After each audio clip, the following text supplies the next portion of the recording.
বান্দরবানের থানচি উপজেলার তিনদি ইউনিয়নের রেমাক্রি মুখ এলাকায় অনুপ্রবেশ করে সামরিক পোশাকে জলকেলি উৎসব করেছে আরাকান আর্মি।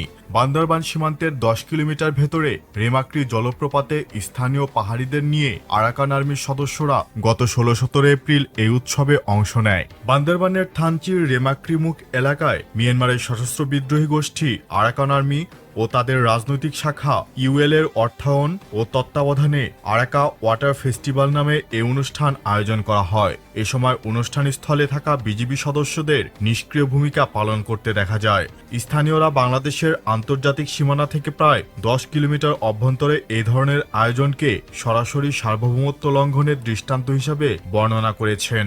এ উৎসবে আরাকান আর্মির ইউনিফর্মধারী ও অস্ত্রধারী সদস্যরা প্রকাশ্যে অংশ নেয় এবং মঞ্চে পারফর্ম করে। মঞ্চ এবং আশপাশ জুড়ে ছিল রাখাইনের ইউএলএ ও আরাকান আর্মির পতাকা ও প্রতীক। এমন স্পর্শকাতর ভৌগোলিক অবস্থানে আরাকান আর্মির সরাসরি কার্যক্রম শুধু একটি বিচ্ছিন্ন ঘটনা নয়, বরং এটি বাংলাদেশের সার্বভৌমত্ব, নিরাপত্তা ও কর্তৃত্বের ওপর একটি স্পষ্ট সুপরিকল্পিত চ্যালেঞ্জ।